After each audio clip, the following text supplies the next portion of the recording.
Hello guys, David here with Btekt. Make sure that you subscribe and that you smash that like button for me, and let's get into it. So the Mate 30 Pro, although it has been severely leaked over the past few weeks, we now basically have the full specs and the official marketing images of this device. And here it is. It's definitely an interesting design, fairly close to the early mock-up that we did a few months ago, with that huge circular camera array. And this time it's a quad camera setup, with what looks like a pretty powerful flash placed on the outside of the array. This flash might not be an LED this time. Flash photography with smartphones is pretty poor really. The LED flashes are only really effective at very short range, so it seems like Huawei will be looking to rectify that now with this phone. In my last video about the Mate 30 Pro, we had images of the front glass panel, which had 3 cutouts presumably for a dual camera setup, with space left aside for some kind of facial unlocking tech.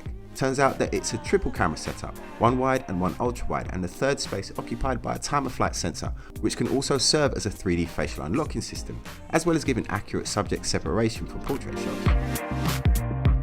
A little bit more on the camera system in a minute, but first I want to say a big thank you to Direct Mobiles.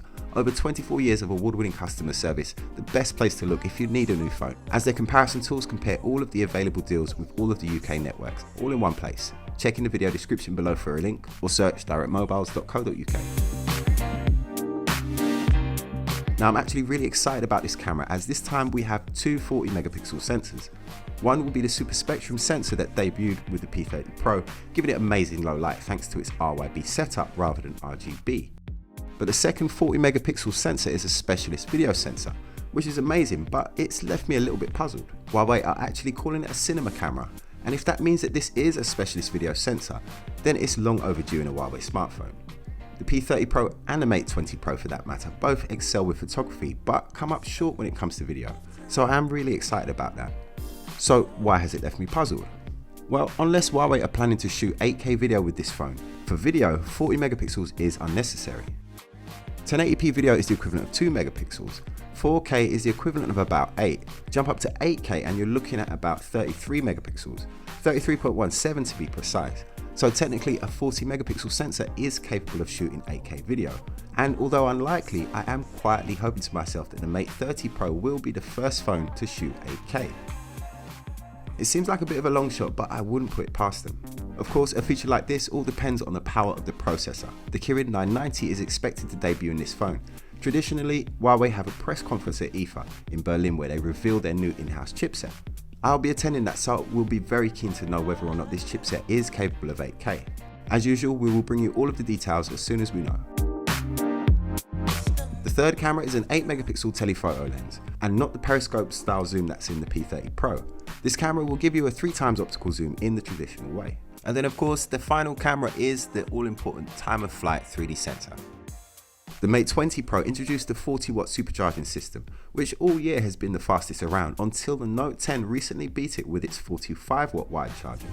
Apparently there is no improvement in charging speeds this time with the Mate 30 Pro. We're still getting 40 watts, which is still really fast and actually nothing to complain about, but improvements have been made to the wireless charging. Mate 30 Pro is now capable of charging wirelessly at 25 watts, which is extremely impressive. Hopefully this also means that the reverse wireless charging speeds have also been improved. The Mate 20 Pro introduced that feature to us as well, but it was incredibly slow and in the real world pretty useless. Another feature worth mentioning is the Waterfall Display. If you've noticed, the curved edges of the screen are at an extremely sharp angle. I suppose the point of it is to add a little bit of real estate to the sides of the device. Not sure how I feel about this one, I'm gonna have to get one in my hand. But to be honest, I'm a person who likes innovation, and I like it when manufacturers try something new. Even if it doesn't quite work out, at least they're pushing the envelope. The Mate series has always been Huawei's top of the line flagship. The P series has always been their photography focus line, and it seems like they want to keep the focus on photography with the P series, but also have the best device when it comes to video with the Mate series. Something that a few DSLR camera manufacturers are actually doing now with their flagship lines, such as the Sony Alpha with its S and R lines, one built for video and one built for photography. Panasonic also do a similar thing with their G9 and GH5. I've always thought it would be a good idea for a smartphone manufacturer to do the same thing, and it seems like I'm going to get my wish. 8K video seems kind of unlikely, but technically the hardware is in place. We only have to wait until October to find out for sure. Anyway, that's it from me. Make sure that you smash the like button, leave me a comment, and make sure that you subscribe so you don't miss out on any more episodes of Btekt. You can also follow me on Facebook, Instagram and Twitter. It's at Btekt. Or just add me on Snapchat, david.btekt. Thanks for watching. My name's David. This is Btekt.